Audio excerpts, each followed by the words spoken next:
pequenos cães, gatinhos.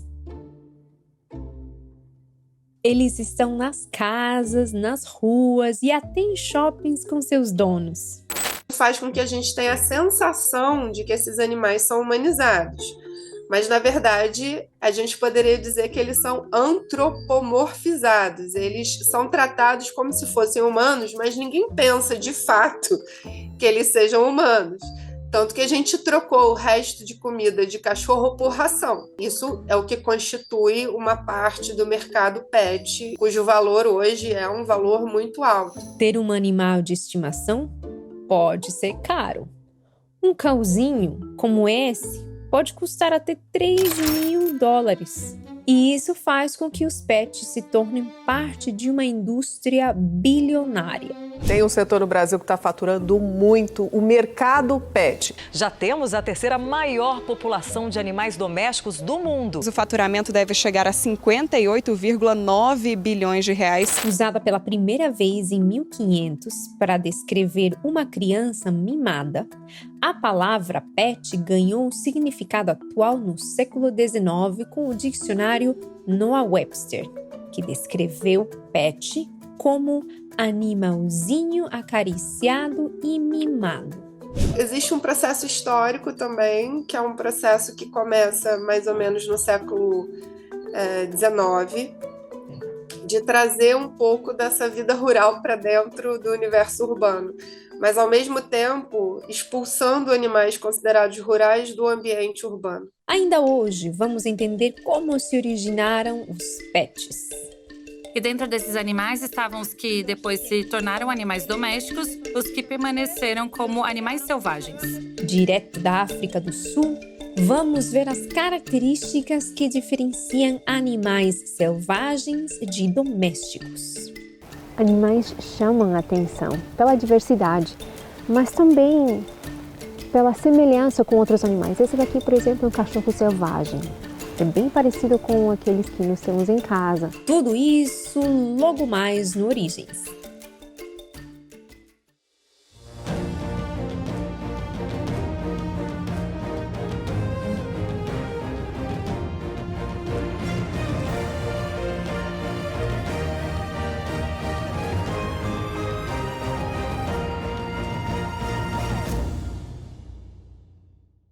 Animais domésticos.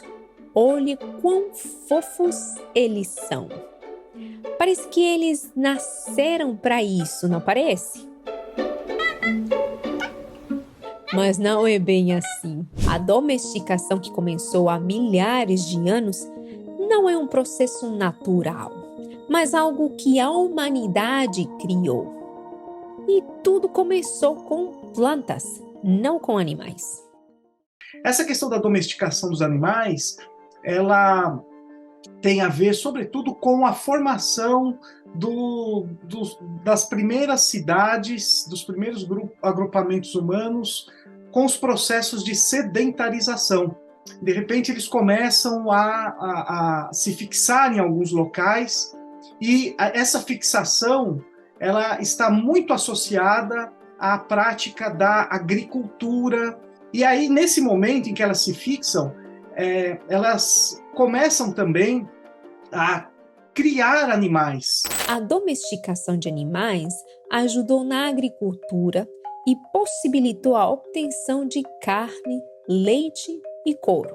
Ovinos, caprinos, bovinos, então são animais que são entre os primeiros ali a serem domesticados. O historiador Jared Diamond, autor do livro Armas, Germes e Aço, descreve o que ele considera domesticação. Espécie criada em cativeiro e, portanto, modificada de seus ancestrais selvagens de maneira a torná-las mais útil para os seres humanos, que controlam sua reprodução e seu suprimento de alimentos. E aí existem algumas teorias que falam sobre os primeiros cães domesticados terem vindo de matilhas de lobos e que teriam se aproximado dos seres humanos, talvez pela pela possibilidade de conseguirem alimentos com os seres humanos, e para o ser humano também havia a facilidade também de usar esses animais em caças. Aí falamos dos cães, há os gatos também, né, os felinos, com processos semelhantes também em relação à fonte de alimentos para esses animais. Aqui na África do Sul, eu vi alguns animais que até pareciam de estimação, mas só pareciam mesmo. Então, para nós é como se fossem cachorros, mas eles são cachorros selvagens, certo? Sim. Nada comparado com o que temos em casa com animais de estimação. Homeless pet. Considerado o predador mais eficiente da África, 4 de cada 5 casas terminam bem-sucedidas.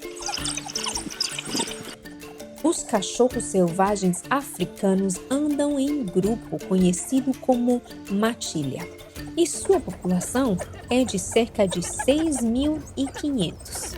No Centro de Preservação de Espécies Ameaçadas, o RESC, eu encontro alguns desses cachorros. No RESC, animais são resgatados e criados como animais selvagens que são. E para não causar estresse aos animais e evitar que eles nos ataquem, decidimos ficar sobre o veículo. Mas isso não muda em nada a experiência de estar diante desses ferozes caçadores. Eles são muito bons caçadores. Eles caçam em uma matilha. Na maioria das vezes, eles mandam parte da matilha correr na frente da presa para detê-la e depois os outros podem ir por trás e capturá-la. E nós conseguimos ver essa estratégia. Enquanto andávamos com o carro, eles tentaram nos surpreender. Veja nessa imagem a matilha se separando. E a estratégia só não deu certo porque estávamos protegidos pelo veículo. Eles também são comedores rápidos. Eles começam a comer a presa antes que ela esteja morta. Eles não esperam que a presa morra.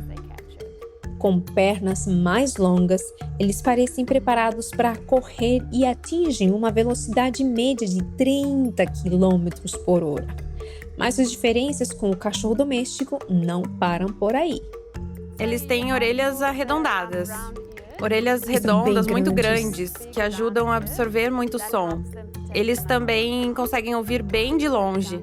Outra diferença são os sons que eles fazem.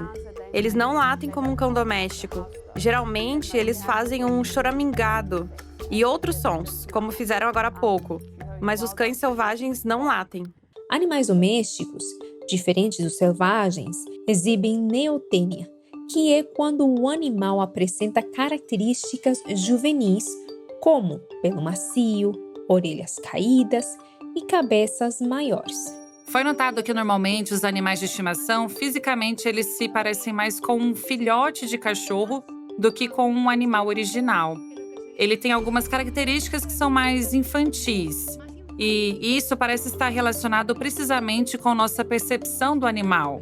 E o fato é que temos uma tendência natural a sermos atraídos, ser carinhosos, ter uma série de sentimentos agradáveis por esses animais mais jovens e menores. Portanto, parece que os animais domésticos, de alguma forma, desenvolveram mais essas características. Após observar alguns pássaros nas Ilhas Galápagos, Charles Darwin explicou esse processo de adaptação por meio da seleção natural, onde os mais bem adaptados passam suas características para a próxima geração, o que faz com que a seleção natural atue como uma espécie de peneira, removendo características inúteis a um determinado ambiente. Os sabiás de Galápagos, por exemplo, lhe deram a ideia de que em cada ilha havia uma espécie diferente, mas muito semelhante. E também eram semelhantes aos encontrados no continente. Isso corroborou um pouco a ideia de que havia um ancestral dessas aves que chegaram às ilhas e depois se adaptaram a ambientes diferentes e se diversificaram. Criador de aves, Darwin foi influenciado não só por sabiás, mas por pombos também. Alguns pombos têm uma plumagem muito espetacular, que tem penas da cauda levantadas, outros que têm penas frontais que chamam mais atenção. Como existem essas variedades que foram obtidas através da criação seletiva, Darwin percebeu que a natureza, de alguma forma, com seus obstáculos naturais, poderia fazer o mesmo trabalho. Isso poderia estar acontecendo em diferentes lugares, com circunstâncias diferentes, e os animais estariam adquirindo ou desenvolvendo certas características. A observação de Darwin apenas constatou algo que seres humanos vinham praticando há séculos, ao selecionar artificialmente plantas e animais de acordo com a sua necessidade. Um processo que fez com que a humanidade prosperasse. Para alguns autores, o processo de domesticação de plantas e animais foi muito importante e acabou por provocar grandes diferenças entre povos de diferentes regiões do planeta. Isso ajudaria também a explicar até o domínio de alguns povos sobre outros. Diante da interferência humana, fica difícil entender o que faz parte de um plano inicial. O mundo que observamos hoje é muito diferente do passado. Por trás dos muros das grandes cidades, talvez dê para enxergar um pouco do que inicialmente era nosso planeta. Eu estou na África do Sul, nesse país maravilhoso, repleto de belezas naturais. Eu vim visitar um centro de conservação, o Jukani.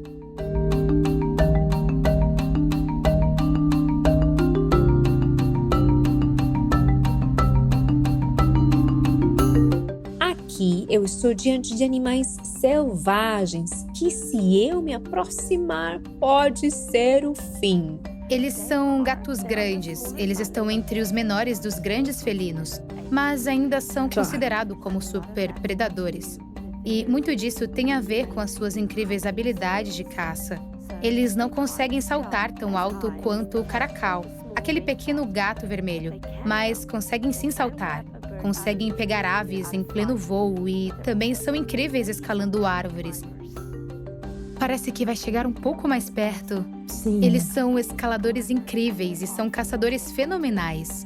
São normalmente encontrados em toda a América do Sul e do Norte. Mas minha parte favorita sobre eles é que eles têm mais de 40 nomes.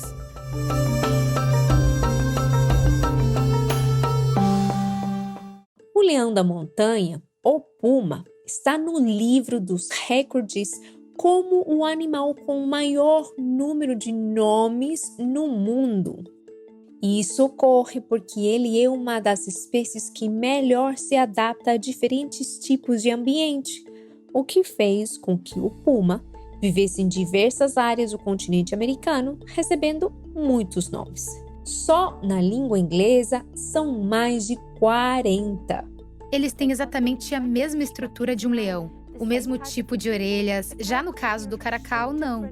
As orelhas são tão diferentes, são pontiagudas, mas os pumas, quando você olha para a cauda deles, ela é grossa e fofa, sabe? Você vai ver que a cauda do leão também é assim, e sua coloração é mais próxima de um leão pardo normal. Então, dá para entender porque um dos seus nomes é leão da montanha. Apesar da aparência de grande felino, o puma está geneticamente associado ao gato doméstico. E é por isso que às vezes temos a sensação de que os gatos ficam mais na deles. É um animal que não se encaixa bem no que entendemos como um animal doméstico, e isso é um pouco o motivo. A diferença entre os animais domésticos e seus equivalentes selvagens depende muito desse processo da intervenção humana, no qual os animais foram sendo criados com as características que eles mais queriam.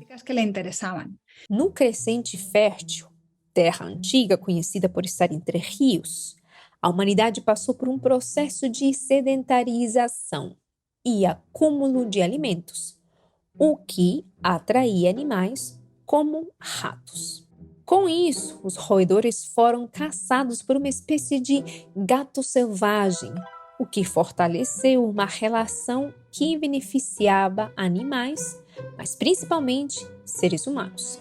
E isso permitiu que esses povos se organizassem em comunidades maiores, fixas, e também passassem a produzir certos tipos de armamentos.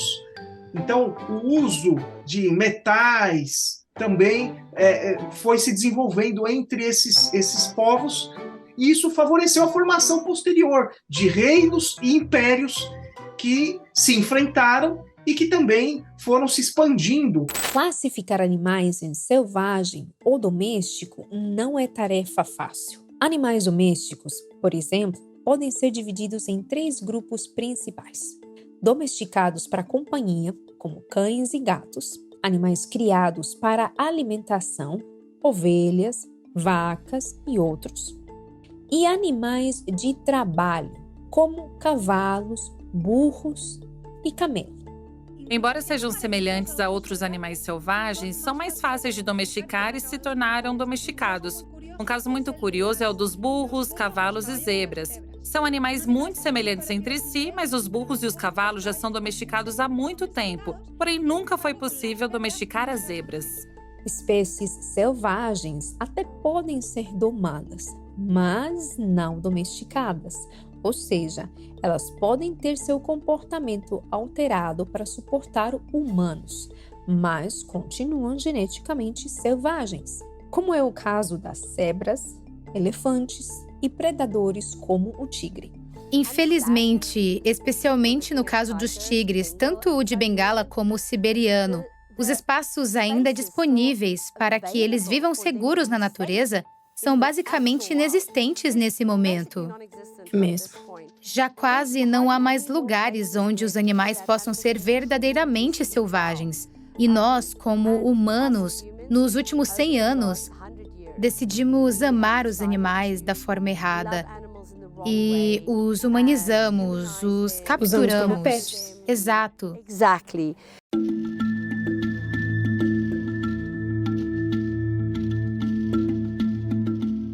Cenas como essas são mais comuns do que parece. Animais selvagens são criados em cativeiro e seu comportamento pode ser condicionado para que eles se acostumem a viver com humanos. Precisamos criar santuários como este, onde esses animais que não podem estar na natureza terão um lar seguro definitivo. Porque qual é a alternativa? Eu já humanizei o animal, já consegui dele o que queria. E agora? Eu mato? Não. Essa não pode ser a única opção. É por isso que um santuário como o nosso, onde estes felinos podem ter um lar definitivo, onde não precisam se reproduzir, não serão vendidos e definitivamente não serão caçados, podem simplesmente viver o resto da sua vida seguros, sem a interferência de humanos e com tudo o que eles precisam para que tenham realmente uma vida de qualidade. Animais dopados para fotos ou domados para o entretenimento. Eles se diferenciam daqueles que geneticamente são determinados a serem tolerantes e até dependentes de humanos. Atualmente, os cães usam muito mais essa comunicação com os humanos do que entre si. Eles até preferem colaborar em algumas atividades que os lobos colaboram entre si para realizar. O cão prefere que seu parceiro de colaboração seja o ser humano. Isso tem sido feito por muitos anos, muitos séculos de contato com os seres humanos. O ser humano. Tem se levantado a hipótese de que alguns animais se domesticaram a si próprios.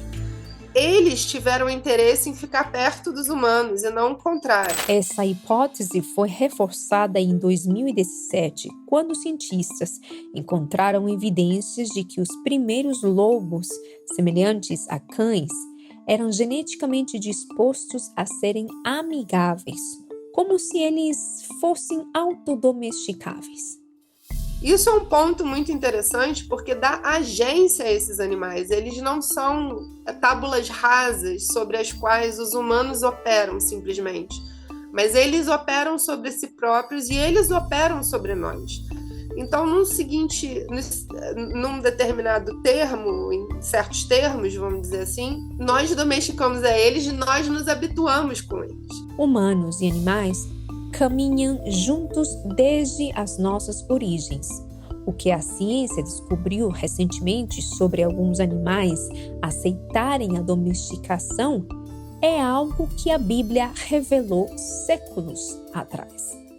E quando a Bíblia fala desde o início de quando classifica os animais que foram criados no 6º dia, quando usa a palavra animais, que traduzimos como animais domésticos ou gado, ela meio que corresponde à classificação de animais que os hebreus faziam.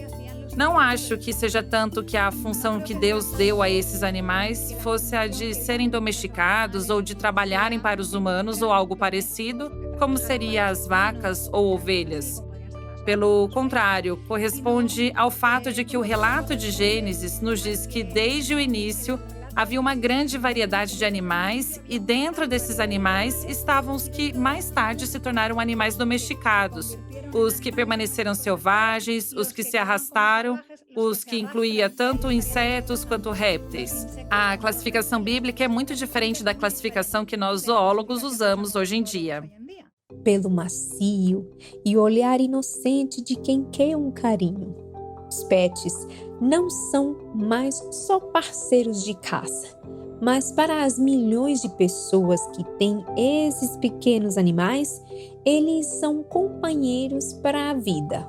Desde os primeiros registros ou evidências do ser humano, nós percebemos a íntima relação dos seres humanos com os animais, sendo representados em desenhos, em pinturas rupestres, em cavernas, em registros escritos posteriores.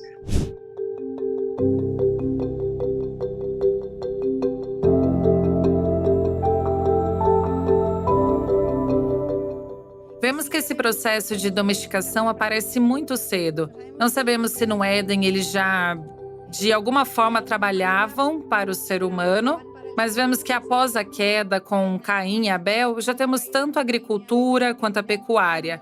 Mas eu, pessoalmente, acredito que no Éden, esse relacionamento não seria assim. Penso que os seres humanos se relacionariam com todos os animais de uma forma pacífica, que eles têm essa facilidade para estabelecer uma relação com os seres humanos.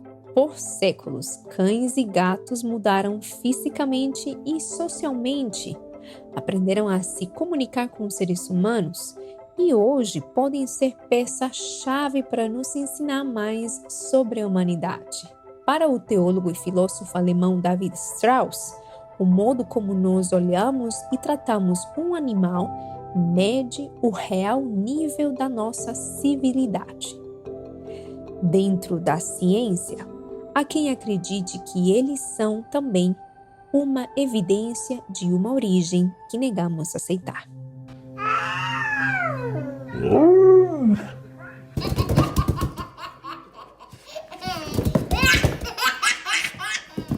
Oi, eu sou a Ana Lopes e se você gostou desse vídeo, se inscreva para poder ver mais origens aqui na África do Sul. E se você está em busca de mais conhecimento, dá uma olhada nos cursos que temos para você, clicando no link na descrição.